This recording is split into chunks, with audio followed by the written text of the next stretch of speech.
Her name was Eliza Baines, 28, marketing analyst. Kept her desk clear, emails prompt, hair always tied back with a black silk ribbon. Neat, precise, like everything else she did. She wasn't loud, she wasn't competitive. She just got things done. 3 years at Sable & Hart, and not once had she missed a target. Not once had she been late. Not once had anyone seen her cry.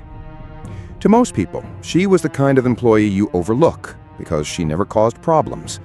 But in companies like Sable & Hart, invisibility only protects you when you win. The building sat just outside Birmingham.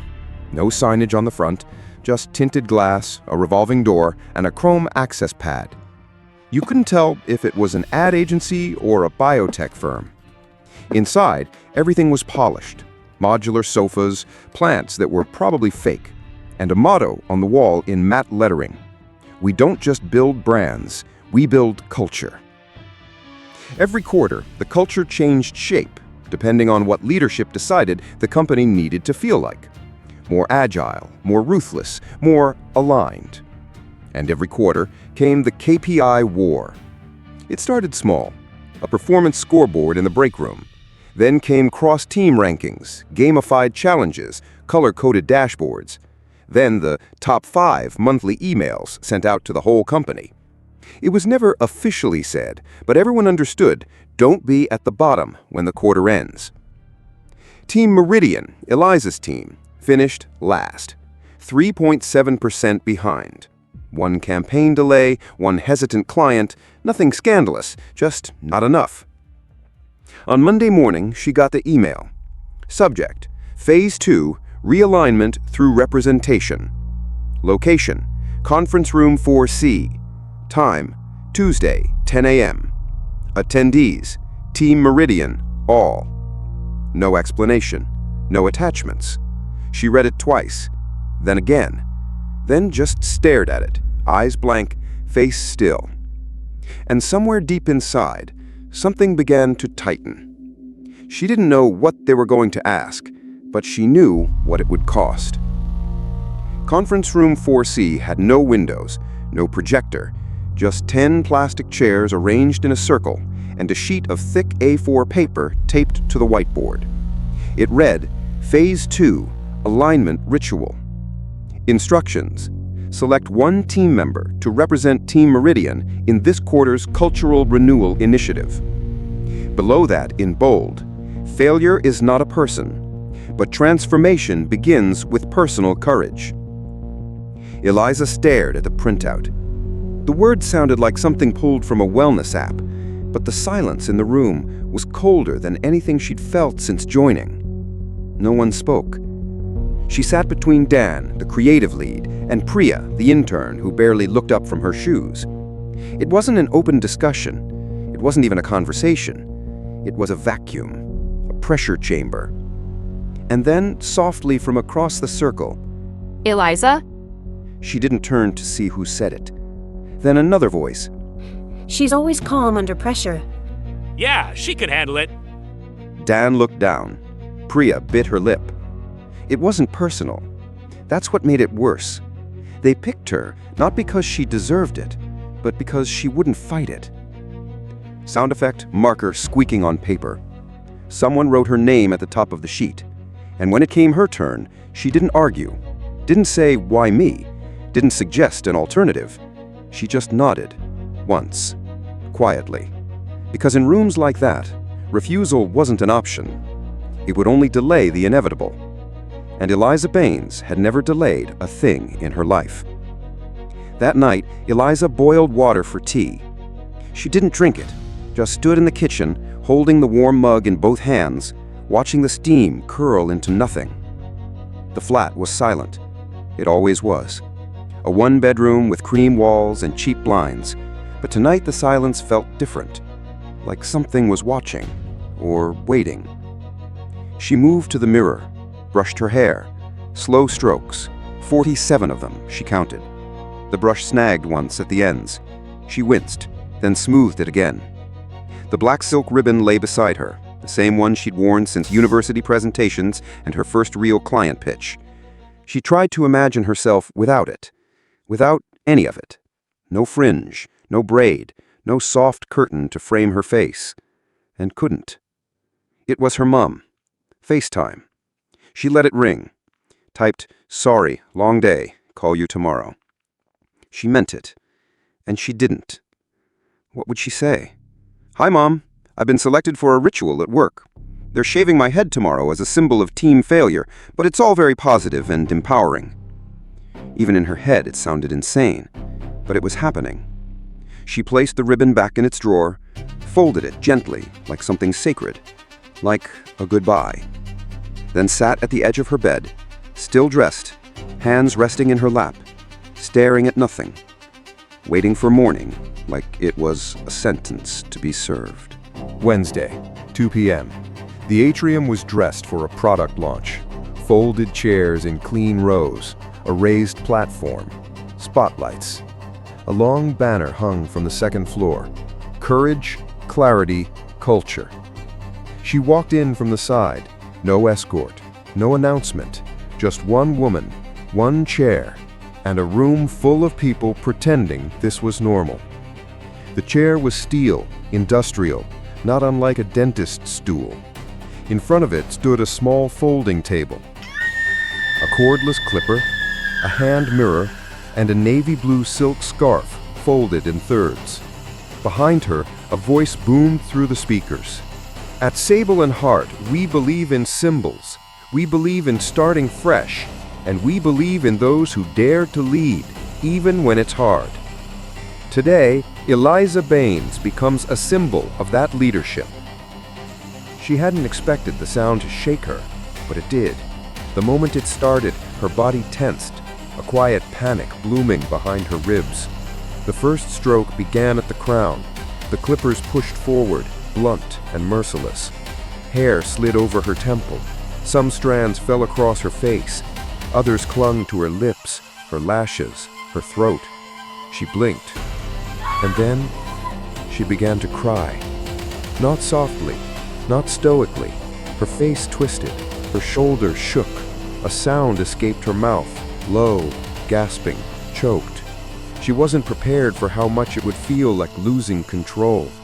She tried to hold still, but her hands gripped the armrests. Her breath hitched with every pass of the blade. Nobody moved. Nobody flinched. Some watched, some pretended to check their phones, and the head of people, still smiling, stood quietly nearby, like an usher at a wedding. The clippers moved down the sides of her scalp. A cold patch followed each swipe. Her ears rang with each pass, mechanical, precise, final. She could feel tears streaming down her neck, mixing with loose strands that clung to damp skin. The room was silent. Only the clippers spoke. And when they stopped, when the final lock fell, someone pressed a small applause button in the sound system. SFX, a burst of pre-recorded clapping. She stood, dazed. A scarf was handed to her. She didn't take it. Instead, she walked off the stage bare, skin exposed, scalp red, eyes glassy. The silence behind her was louder than any applause. By 4 p.m., the video was done, edited, packaged, branded. A 1-minute clip with high-resolution footage, smooth fades, muted colors, background music, an ambient piano track in C major. Eliza's crying? Gone. Muted. Trimmed. Vanished. All that remained was the final frame, her smiling, eyes glistening, scarf gently tied beneath her chin. The overlay text read, "Transformation starts within."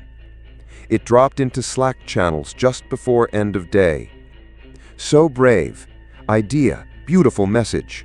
Fire, corporate courage in action. She sat at her desk, reading them, eyes blank, fingers still. She hadn't tied the scarf. It lay folded on her desk, a company logo embroidered in the corner, a token of what they'd taken. Her scalp stung. It felt open, unprotected, like a part of her was missing, and it wasn't just the hair. Across the floor, people were whispering, pretending not to look, and looking anyway. She opened her inbox, tried to respond to a client query, stopped halfway through the sentence, stared at the blinking cursor. She could feel her body in the chair, too stiff, too visible. Her fingers hovered over the keyboard like they didn't belong to her. At 5:26, she stood up, didn't wait for the hour to round, didn't say goodbye, just left. Down the back stairs, no lifts, no eye contact, no glass reflections. When she got home, she locked the door, turned off the lights, and sat in the dark. Her phone buzzed. She didn't check it. Instead, she went to the bathroom mirror, removed the scarf, looked at herself, tried not to look away, ran a hand over the scalp. It was uneven, still raw, still warm. She whispered, "What did they just make me become?" And then she turned the mirror to face the wall. The next morning, she returned. Nothing was said, not by her team, not by management. The air buzzed with normalcy, but everything had changed. People smiled, the kind of smile that ends before it reaches the eyes. Her name stopped appearing on project threads. CC lines forgot her. She became a cautionary tale in real time. In the break room, someone offered biscuits. To everyone but her. The tin skipped her hands like it knew. She sat alone at lunch. Twice. On Thursday, she joined a Zoom strategy call. 10 minutes in, someone forgot to mute their mic. A voice, female, familiar, whispered, "The scalp." Laughter followed. Short, quick, not cruel, just inevitable. No apology came, no message after, no acknowledgement at all. She didn't report it, didn't cry. She just watched her screen go blurry, waited for the fog to pass, and kept listening. In the lift that afternoon, a junior analyst, fresh hire, eager, always polite, stepped in with her. His eyes flicked to her reflection in the mirrored door, then away, then again. He opened his mouth, then closed it. When the lift stopped, he muttered, "Sorry," and rushed out like he'd committed some unspoken sin. She didn't follow. She stayed there, watching the doors close, watching herself disappear again. Back at her desk, she opened the team archive. Photos from last quarter, last year, campaign wins, happy hours, launches. There she was, laughing with clients, presenting in heels, black ribbon tied, smile intact. And then, slowly, frame by frame, she faded.